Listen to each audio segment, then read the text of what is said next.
The first thing you need to do if you really want to become a productive person is to win the mornings. And the way you win the mornings is by having an efficient morning routine.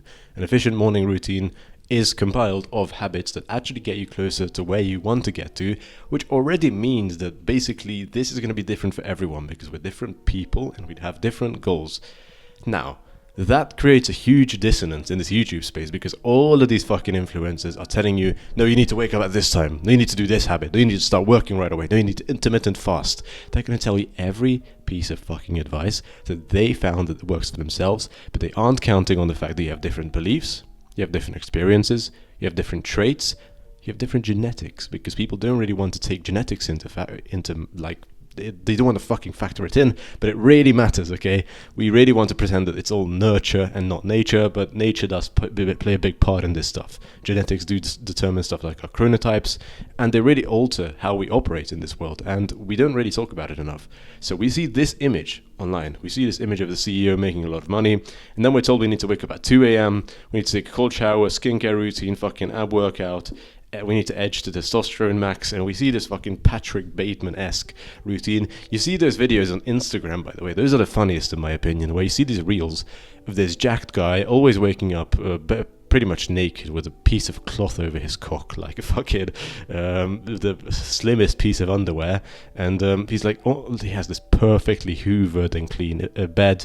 They always make their bed right away, like fucking pixel perfectly. Then they ice their face, and it's the gayest shit ever. This is my personal judgment here, and I'm going a bit off topic, but they have these 3-hour-long morning routines which aren't conducive to any day that they're probably having. So, and they record themselves. Like, by the way, if you haven't recorded a video like this, just think of how many times this person had to put the camera in a different corner of the room before they recorded. It's so funny once you look at videos in this lens that, okay, let's put the camera in that corner of the room because it's cute when I do my ice face dip thing, because it's a good angle from there. Oh, let's put the camera in a different corner. It's a very good angle from there. And people just make these videos for fucking entertainment value. Like, I hope you understand that these manufactured directed at everyone type of videos, they aren't conducive to your growth whatsoever, because these people are literally going for entertainment value. They're like, oh wow, that guy's very productive, bro. Like, half of his day is putting the camera around from different corners of his house to another one.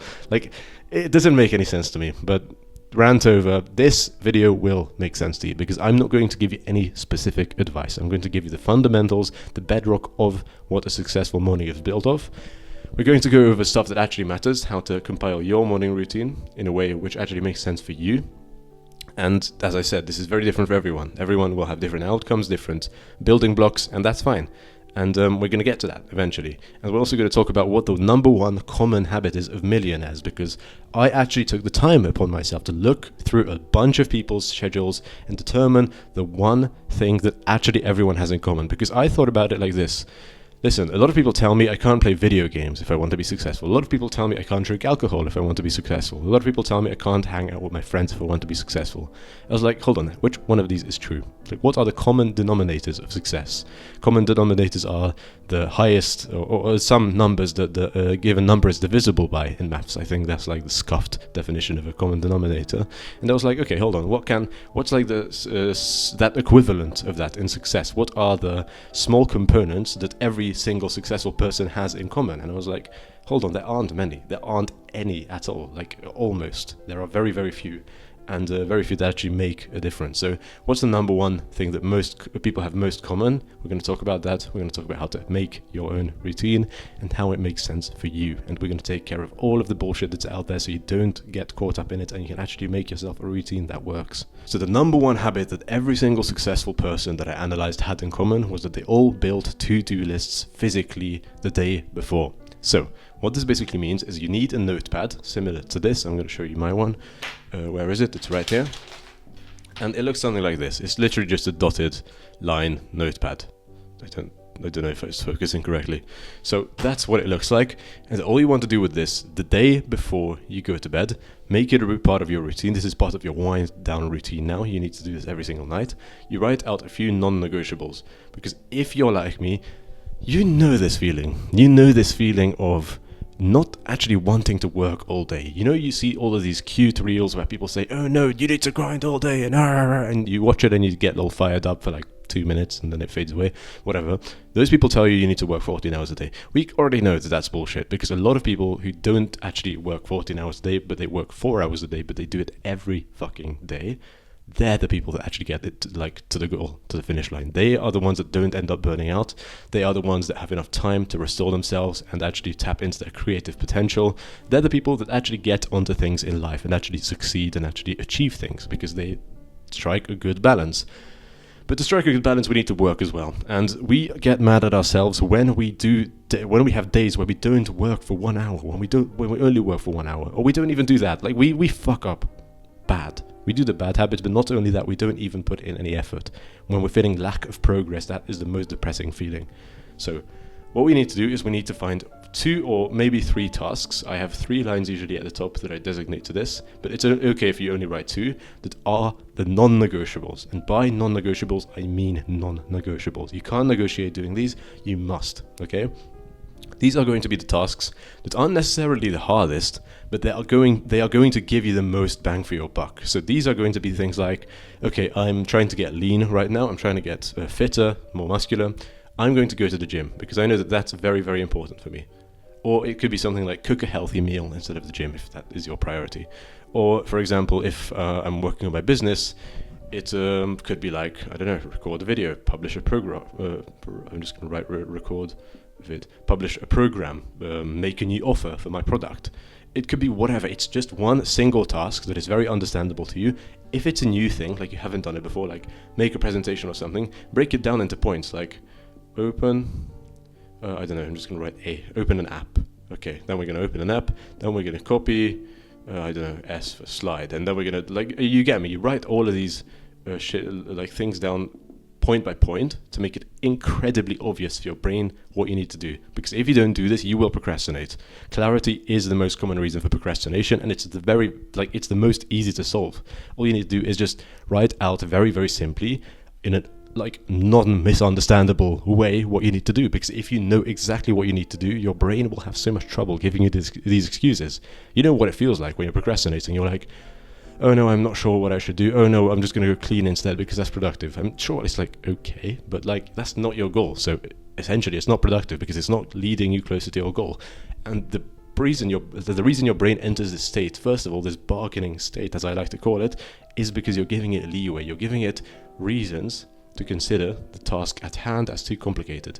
If you remove these reasons, as in adding clarity and making it like super fucking obvious what you need to do, your brain will start to be on your side once and for all, and you won't start to make these excuses. So you need to write down, preferably in chronological order, but if you like skip one and do it later or something, it's fine. 3 tasks, maybe just 2, but I'm just going to write gym, record, and I'm just going to write something else like script. I'm going to write a script for a video. Or it really, really could be anything. It could be revise from this textbook. It could be meet up with this friend. It could be, as I said, cook lunch. You get me. It's not that complicated. And these are the nice to haves. These are the things that I'm going to give myself permission to do once I've got these non-negotiables done. I'm just going to write N, and nice to have. And these are the things that I give myself permission to do once I've done the non-negotiables. So once you wake up, you just want to focus on these. These are the most important things. If you've done them, you could call it a day. Honestly, if you're having a bad day, there's no shame in calling it a day because you've already done most of what you need to do. You're already going to go to bed feeling like it's a productive day because this is the baseline. I mean, going back to the point I made previously, how many times have you had days where you're just like, I just fucked up the whole entire day. I just woke up late and I was like, okay, day's ruined. I might as well scroll on TikTok and play League of Legends. Because I have this defeatist mindset and I hate it as well. And the way I'm beating it is by doing this, is by being like, okay, I'm having a bad day. I'm not going to put in too much effort, but I'm going to do the bare minimum. I'm going to do the non-negotiables. I'm going to work for 2 hours out of the 16 hours that I'm awake, and that's fine. Because we have bad days, but on those bad days, if I make minimal effort to do the good thing, I will move ahead immeasurably in the long term. So if we've done these, we can give ourselves permission to do the not nice to haves. Like, obviously, if you don't do them, that's fine. But obviously, if you're having a good day, it's also nice to do this. It could be, I don't know, meet up with a friend. It could be go shopping. It could be whatever, man. Like, I'm not going to write every single example out, but it could be really, really whatever. This is the kind of theme you want to follow with your non-negotiables and your nice-to-haves.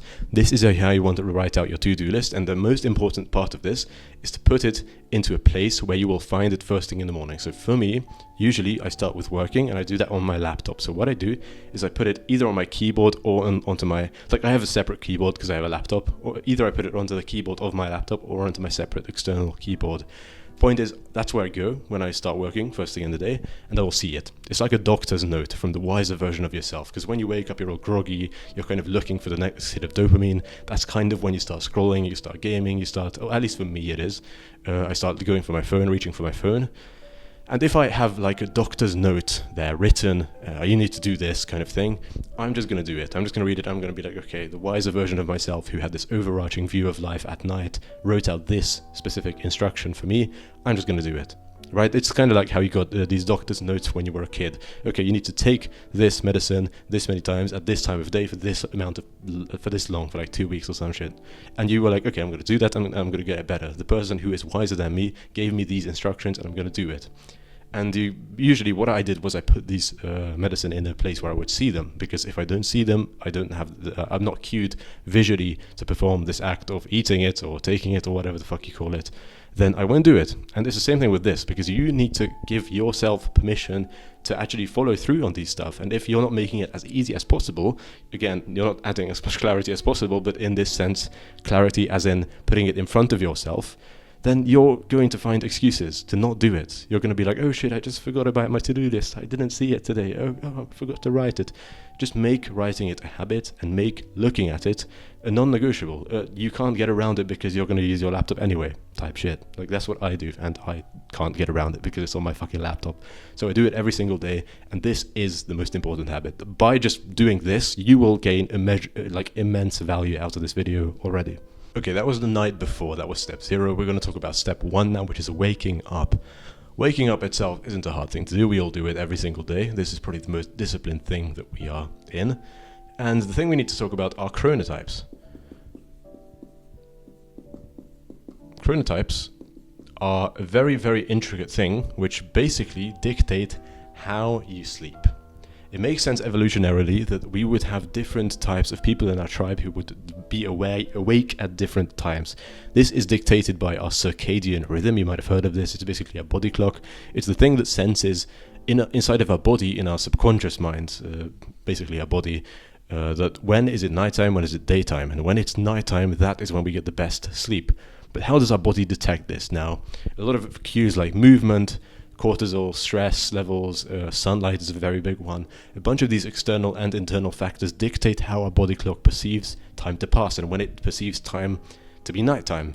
But the thing is, although there are a bunch of external cues that we can use to modulate this, such as exercising and getting sunlight and the stuff that I've just mentioned, there are a bunch of stuff that we can't actually modulate, and those are genetics. Those are the cryogenes, the BMAL gene, for example. There's also a gene named clock. All of these stuff, and there's a bunch more, by the way. I'm not listing every single one out. These genes are genetic. And although there's been a bunch of research on chronotypes, scientists haven't been able to say that you can change your chronotype definitively. Now, you can kind of sway it in one direction or another. If you wake up every single day for like the next 20 minutes, I mean, fucking hell. If you wake up every single day for the next 20 years at a specific time, you're probably going to like adapt in one way or another to that time. But the thing is, some of this is just going to be genetic. You either have this gene or you don't. You either have this gene or you don't. You can get a genetic test for these kind of things, but what I recommend is just the DIY at-home method is just test it out. How do you feel? There are a bunch of tests on what is your chronotype. You can type it into Google right now. I don't really have a favorite test. When I got my chronotype, I did 5 tests, and I looked at what all of them said, because the tests are a bit different. There is an official one, I don't think. So I'm a dolphin, which basically means I'm in between the two, and I get like woken up easily, and I'm not as like flexible. Maybe flexible in the way where I can go like 1 hour later, 1 hour sooner, or some shit like that. But the thing is, I don't really get that good sleep, and it's always been like a kryptonite of mine. But that basically means I wake up. I perform best around That's also another big thing. When do you perform best around? Because it's not only like when you sleep that your body clock works, but it's throughout the whole day. It's like an ultradian rhythm, which a lot of people don't know about. It basically means that your whole hormone cycles are going throughout the whole day, and they are moving around in like 90-minute cycles. This basically means that you have times where you're more alert, times where you're more awake, more energized, and times where you're more sleepy, drowsy, lethargic, etc., etc. So determining this will not only say when you should be asleep, but it also will determine when you should be awake, and not just awake as in I have my eyes open and I'm conscious of what's happening around me, but awake in the sense as alert. Okay, that basically means when will I be working? When will I be not working? When will I be having times of leisure? And doing this chronotype test will help you determine that, because what this does is it gives you an all-around description of your chronotype, which basically says when you're alert, when you're not alert, etc., etc., based on you answering a bunch of questions, which might as well ask you this thing. And once you get it, you should be able to get yourself like a somewhat consistent schedule. Now, we're going to go into this obviously later, how to actually compile that schedule. That's what this video is about. That's what you clicked on for. But by just doing this, by just getting your chronotype, you should be able to compile yourself something that actually works, something that actually sticks. It's not going to work 100% on the first try, but if you actually start scheduling your work hours as much as you possibly can, obviously not everyone can do this, but if you can start scheduling your work hours in the times when you are the most alert and start doing like voluntary rest, like meditation, or maybe just literally just taking a fucking nap or a siesta or something like that during the times where you're the least alert, when you're the most lethargic, that should really, really help you out in your productivity.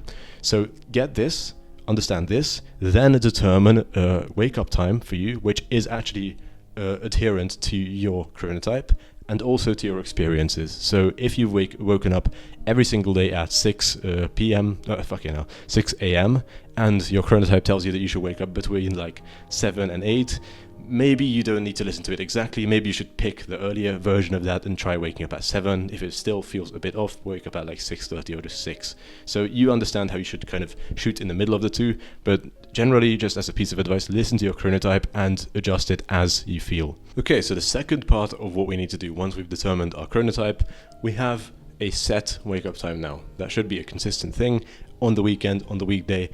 Always wake up at the same time. Even if you go out, which I'm not against specifically, just know that you're going to wake up at the same time. You're going to take the L. You're going to tell yourself, okay, I'm going to sleep only 5 hours a day.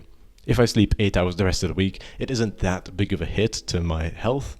I'm willing to take that. I'm going to go out, have fun with my friends, guilt-free, but I am going to be a bit tired tomorrow. I'm going to take an energy drink or caffeine or whatever the fuck, but it's just the sacrifice I'm willing to make, because if you throw this off, it takes quite a while to get back. I'm not saying one day off is going to throw the whole thing into the bin and you need to go do it for 2 weeks to your circadian rhythm and everything to be back on track, but it really does throw it off. And just try to wake up at the same time, at least if you do commit some crimes in the night time. So we are all special snowflakes. I didn't even write it out, I just drew a snowflake, which is quite ugly. I'm quite sorry for that, I must admit. But we are all special snowflakes, and that is why I left the schedule empty, because I'm going to talk about what my schedule looked like, and I'm going to hope that it is going to transpire into some information that you can use for yourself. Because I'm not going to actually tell you what you need to do. As I said in the intro, this is all going to be quite parametric, quite pick and choosy. I don't even know if that's a word, but I'm going to talk about what my goal was and how I chose my habits to serve that goal. Because essentially, everything you do is in service of a goal. Now, if you have many goals, everything you do is going to be scattered all around. Because if you imagine, if you go to the gym, that is in service of getting bigger, being more healthy, maybe even in some sense, mentally more healthy. But the thing is, if you go to the gym and you're going to be a bit lethargic afterwards, you just feel like you want to lie down, especially if it's a hard training session, and you're going to want to eat after, and you're going to be even more lethargic after you have like a fatty, carby meal, that's not really conducive to working. So you kind of need to choose what is the priority. Now, I'm not saying you need to rule out absolutely everything, and if you have one priority, that is the only thing your life should be about. But the thing is, if you don't have a priority, you will not make progress in anything. I really, really am bullish on the idea of having one big priority at a time. But I'm going to show you how I mean that, because that's probably not in the same way as you think of it. So I'm just going to say my priority for a period of life about a year ago was work, was getting my first dollar online, was making my agency work. The way I did this was I prioritized work. I did whatever I could in order to get as much output out of myself that is quality as I could. So every single decision I made, every single habit that I selected, that I was like potentially going to add to my routine, had to go through the lens of how will this help me work? Okay, stay with me here. This does not mean by any length of your imagination that we need to work all day, because working all day will leave us starved, will leave us sleep deprived, will leave us touch starved, will leave us isolated, will leave us low dopamine. So doing this stuff all day is bad for you. I can definitively say that, because working all day is bad for you. So we need to pick and choose what kind of habits we're going to use to serve our work, to make it even more quality, to make ourselves more focused, more energized, and also to recharge, to creatively make sure that we are on top, to make sure that we're rested, to make sure that we're having fun while we're doing so, because ain't that what we're here for? So what I did was I looked at these habits and I was like, okay, how could this help me and when should I do it? Cold showers. Question, how will it help me work? Well, if I take a cold shower first thing in the morning, it could wake me up. Okay, that's a good thing. It could help me wake me up, okay. What else? It could help restore my dopamine stores, because as we know, if you go and take a cold shower for the next 3 to 4 hours specifically, you could experience some rise in dopamine, a steady rise in dopamine. Okay, that's kind of nice. Maybe we should do cold showers. This was a thing that I could have added. I just personally don't like it. Okay? This is where personal satisfaction, I guess, comes in, because I just don't like cold showers. I don't want to waste my willpower on cold showers. And also, a thing I want to get into as just a side note is, if you add too many of these and you think that the habit itself is the goal, you're fucked.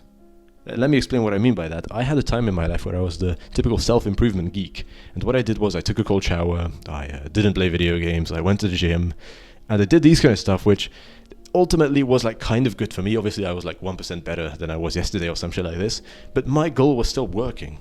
So doing this kind of stuff just made me feel a false sense of accomplishment.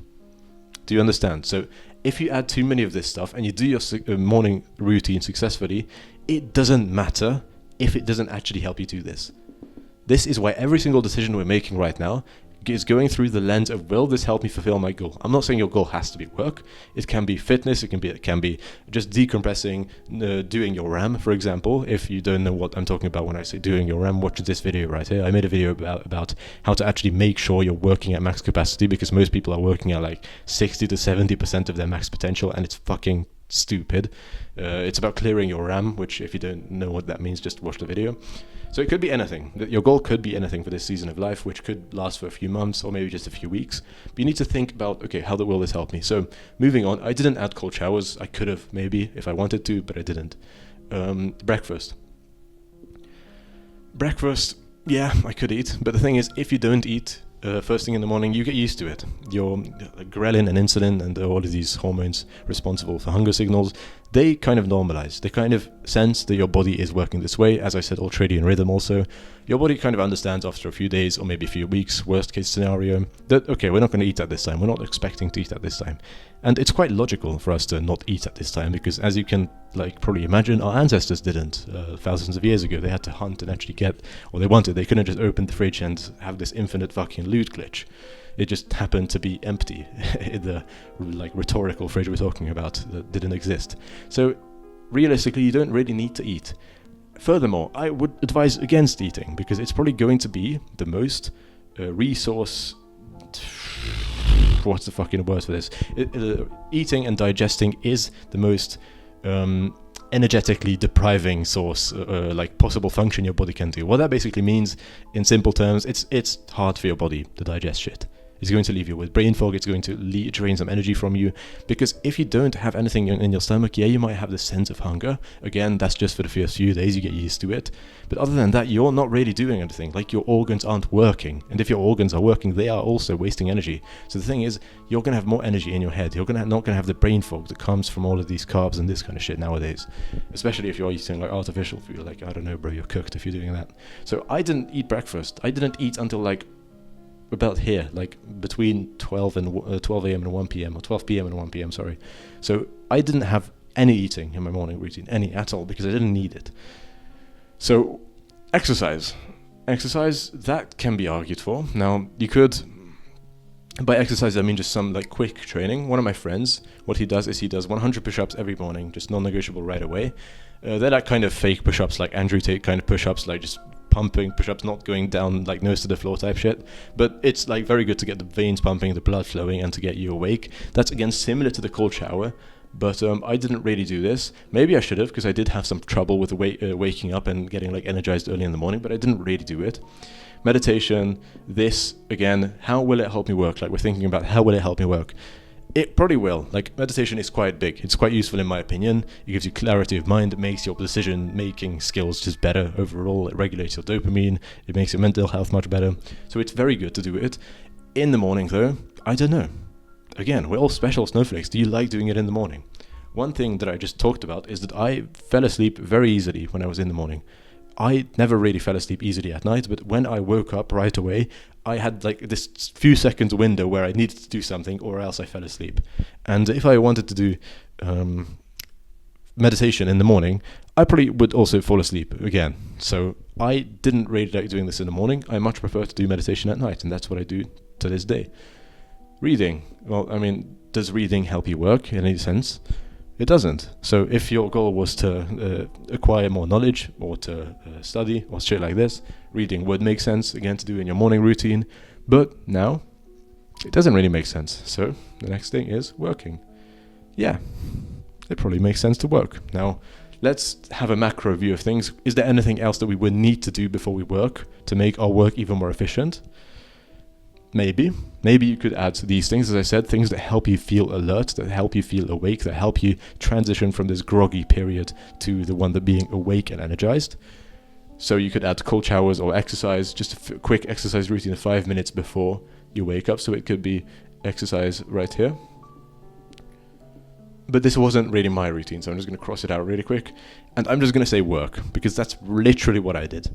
So what I did was I woke up, I went to the toilet, I took a piss, I brushed my teeth, and I worked. Because that was my goal. Is there anything that I could have added before? Maybe. But in my experiences, they didn't help. And this is the key here. In my experiences, because you're going to make a routine, which is going to be your V0, and you're just going to run with it. You're not going to sit at your fucking desk compiling your Google Calendar and making this imaginary routine of yours just to say, I'll start tomorrow. Or maybe it's probably not like a morning time for you, so you can only start tomorrow. But you're not going to put it off, if you understand what I'm saying. You're not going to say, okay, I'm just going to think about it. I'm just going to watch another productivity YouTube video. I'm just going to go a bunch of time again, just compiling, analyzing, and doing shit with this routine. You're going to launch this routine tomorrow morning, or this morning if you're watching this in the morning. You're just going to start with this, and this is going to be your V0. Now, you're going to experiment, because there is no objective answer. If you've been paying attention, we've been going over this, there is no objective answer, because doing cold showers, I don't know. Do you find that it helped you? I don't know. It's like logically and scientifically, it does boost dopamine, it does wake you up. But actually, what ended up happening for me, this was in a different period of time, where what I did was I woke up, I ran, I took a cold shower, and then I started working. What would end up happening was, I'm just going to draw this down, run, cold shower, and work. What ended up happening was I ran, sometimes I even skipped this, because I'm just going to be honest, I wasn't that disciplined. I usually ran though. I took a cold shower, and I would end up feeling fucking cold. I would end up feeling cold, and I would get back into bed, because I was cold.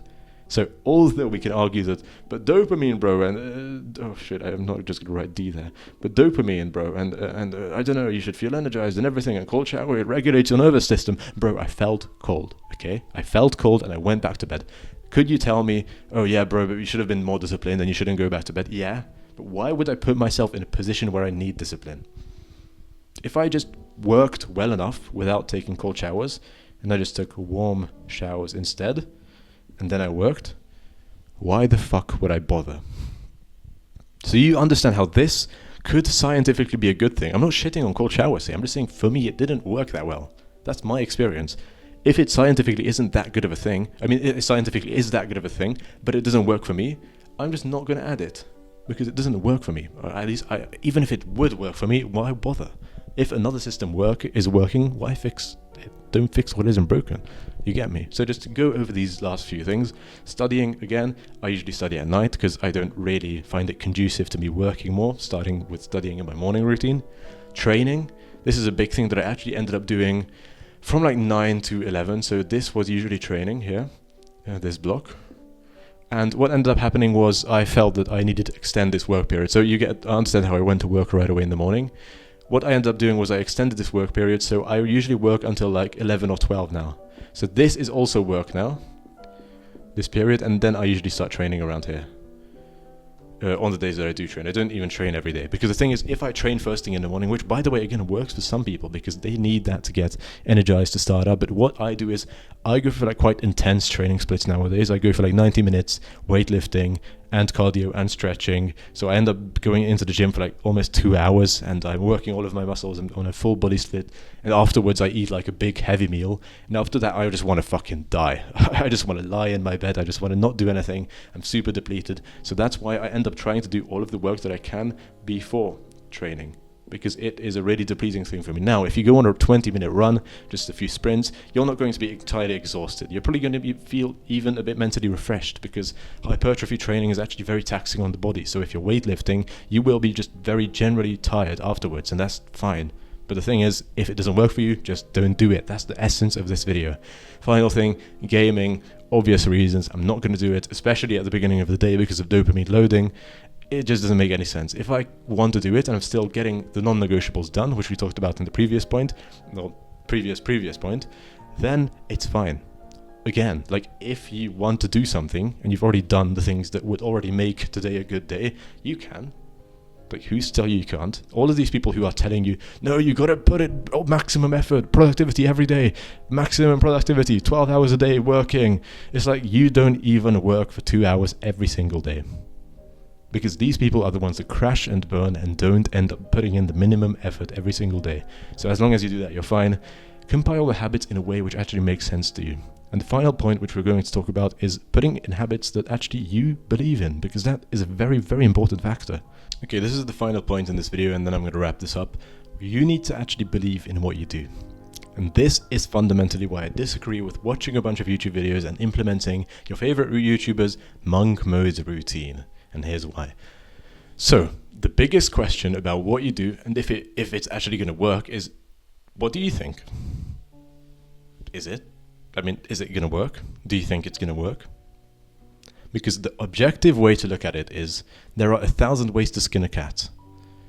There are so many people that have succeeded in so many different ways. So you bloody fucking think that your way works if you have above room temperature IQ. And I mean that in Celsius, by the way. Your way will work, okay?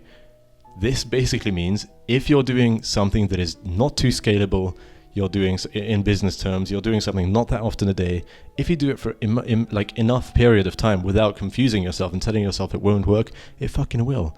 If you're trying to become an athlete and you're doing this dribbling technique that you saw from a player that isn't even that qualified, maybe he's only in like MLS 2 or some shit like that, they're still a professional player, and although their routine is not as popular as most people, and you're going to question, does it work?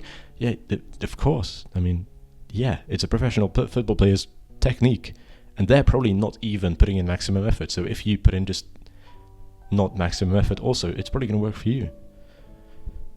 So most of the things people do actually work. It's just our belief in it which actually tells us if it's going to work or not. Let me give you an example. If the famous CEO from the first drawing told you, hey, I've got this technique, you're not going to believe it, but it's so good, I promise you if you do it for 3 months every single day, you will get $1 million. If they tell you the technique is you have to jump around in circles for 30 minutes like a goat every morning, are you going to do it? they ask you to block out this time in your calendar, and they're going to tell you to fucking jump around like a goat every single morning for 30 minutes because it's going to make you a millionaire, are you going to do it? Maybe it objectively made him that money. He claims that, etc., etc. And even if you were to start doing it, you'd stop because you'd be like, well, what the fuck is this? I'm not seeing any progress. I don't believe it works. It isn't working for me, at least. You would get these kind of reinforcements because if you're doing it and you don't see results, you start believing it not to be true. This is why fundamentally delayed gratification is a thing. This is why us humans are so bad at detaching from dopamine. It's because that is what our instant feedback loops all tell us. It is that what our neurotransmitters actually tell us. They give us instant feedback. They're like, okay, this thing was nice, this thing was good, do that again. This thing was not good, don't do that again. And if we do, on day one, if we do something and we only get reinforced that, hey, that's a good thing on day 253, you best believe that that's going to be a fucking big ask from our biology. And if we have this thing that is actually like objectively working, this guy didn't fucking fuck us over in a fucking MLM scheme, excuse my language there,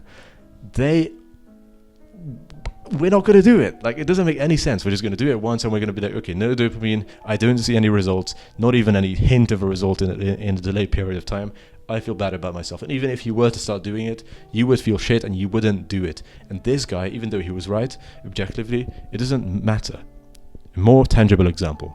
You watch your favorite YouTuber that to give you a monk mode routine of a specific 5 habits you mustn't do and 5 habits you must do. Okay, cool.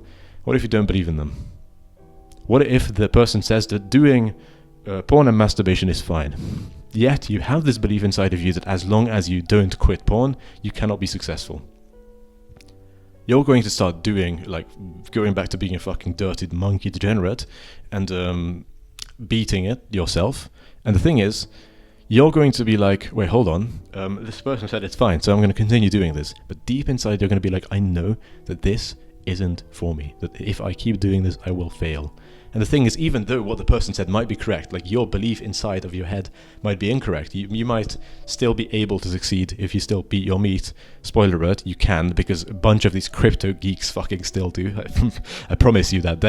If you think there hasn't been one person in the history of time who's done insert bad habit here and still become successful, like, you're fooling yourself. You can do anything. And that is why I talked about common denominators, is because so many people are so different and all of them succeeded.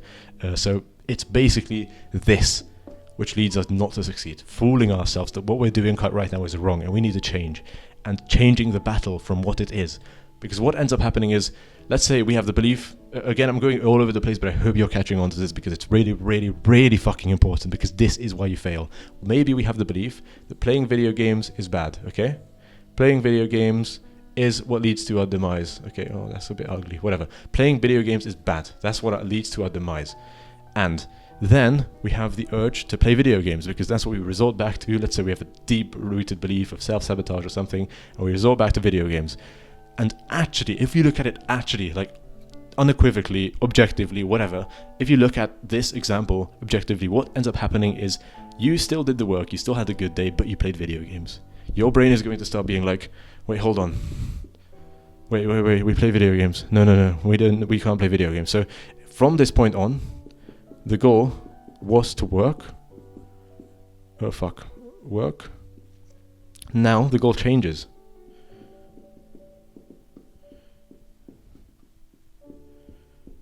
To stop playing video games. You understand?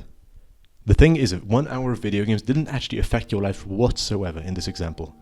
But the fact that you believed it to be the problem affected it, because now you're solving for the wrong thing. Now, let's say these are your days, okay? This is just the amount of work you did that day. You did 5 hours of work, you did 5 hours of work, you did 5 hours of work, you did 5 hours of work, and you played 1 hour of video games, which doesn't really matter because you still put in the same amount of effort, okay? Stay with me here. You still put the good amount of effort in. Now, your problem is, oh fuck, man, I played video games again. I'm never going to be successful if I play video games. Your belief of not being able to play video games and become successful at the same time took over, and now you're like, okay, well, how are we going to fix not playing video games? Okay, I need to take myself away from any dopamine. Okay, we're going to do dopamine detox. Okay, the dopamine detox, we're going to wake up and read. Okay, we're going to wake up and read, we're going to meditate. All of a sudden, your whole fucking routine is different, and then today you struggle to work anything because you're in a different environment, you can't adapt as well, your dopamine's all over the place, and you're not fixing for the right fucking problem. And you're like, as I said, you can't have multiple priorities in life, because then your second priority isn't your priority anymore. You can only have one priority by definition, the thing that is more important than others. So if you replace your priority with something else because you're convinced, you have any belief like this, you're cooked. Okay, you're cooked. And this is the main gripe I have with these fucking YouTubers who will tell you, no, you can't play video games. Well, who the fuck are you? Do you think there's never been any... Sure, we talked about it. Second section of this video, we talked about it. Sure, video games aren't that good. As I said, it's obvious, right? Gaming, especially in the beginning of the day, will throw your dopamine receptors off. But if you believe that you can't game, and you can't be successful if you game, you're cooked. Because you're probably going to hop on the fucking... Over the 3 years, you're probably going to hop on Xbox to have some nostalgia with your old friends. You're probably going to go to the arcade for a date. You're probably going to do some shit like that, right? So if you actually have this deep-rooted belief that, oh, fuck, man, I can't play video games. No, I relapsed on video games. Oh, fuck, how do I stop it? Okay, I need to, Ali Abdal, I need to implement systems. James Clear, how do I dopamine detox, bro? It's going to be like, what is the... we just fucked our own software. What is the goal anymore? Well, it's not working. Clearly not working, because we've convinced ourselves that we've relapsed, and although there is actually no problem in the system, we're working the same amount, we're putting the same amount of progress in, we're going close to our goal, we convinced ourselves that there's a problem. Big breath. Okay, you understand what I mean by this. So the thing is, anytime you believe that something is good, and there is some objective reality just an ounce to back it up, and the Huberman doesn't tell you that you need to kill yourself if you do the thing, good, okay? Because you don't, you're fine, okay? The thing is, you can be successful doing anything. Now, of course, there are objectively things that make it harder to become successful. If you do stupid things in the beginning of the day, look at your phone, play video games, etc., it is going to be harder for you to get to work. Is it going to be impossible? No. But if you believe that it is impossible, it is. Because humans cannot act out of accordance. Just look at this goat example, out of accordance of their beliefs. Even if it was objectively true that if you did this fucking goat dance at the beginning of the day and you became a millionaire in 30 days or however long I said, you're not going to do it because you don't believe it. You don't believe it deep in your heart, and you're getting the belief that you are wasting your time. Even if you did it 1 day, 2 day, third day you're like, fuck, I just wasted 90 minutes now. And I'm going to continue wasting this time, and it's bullshit, and this guy was probably fucking scamming me, and fuck that, man. I'm not going to do it. So, again, final recap. Make your routine however you want to. Back it up by science, try it out, test it, and just act as if you were like a video game developer. Just put the game out there, and anytime you see a glitch, you see a bug, just patch it a bit and make it a bit more correct every single time. So what we need to do is we need to understand our chronotype, just look at a few tests, take the common denominator. I took 5 tests, 4 of them said that I was a dolphin, so I ended up going with the dolphin chronotype, and it served me very well. After that, what I ended up doing was I looked at a bunch of habits that people do, and I asked myself, through the lens of how will this help me with my current priority, which was working back then, and I implemented those habits. I was like, okay, how will this help me work? Okay, this will help me work. Okay, I should do it at this time. Okay, this will help me work. You're smarter than you give yourself credit for. You don't need to copy these fucking YouTubers' shit. Okay, you're smart. I don't know if anyone needed to tell you that, but you can figure it out yourself. And if you have these tenets, you can do it quite easily. So you give yourself a routine. Will it help you do your current thing? If the priority changes, sure, change your routine. I'm not going to tell you to do the same routine for the rest of your life. Some of these motherfuckers say this, and it's the stupidest thing ever. Okay? So do this. Change your routine if you need to. Please do not act out of accordance of your beliefs. If you have something like that's like cold showers, and it's like, you need to do cold showers to become successful, and your YouTuber says that, don't add cold showers to your routine if you don't like doing cold showers. If you're super into video games, you should, try to quit it, and sure, it's not a good thing. I'm not embracing artificial dopamines here and making them cool again, but if you actually think that this is the biggest thing in your life and you need to quit gaming because nothing else matters, how about you try to game an hour or 2 a day? And how about you try to work for a few hours a day, and after you've done the work, then you can game. if you do the minimum, if you do the non-negotiables as we determined on our to-do list, if you add this as a non-negotiable, just fucking do it. It's not that hard, and then you can go on to your fucking vice, play video games, whatever it may be, okay? See you.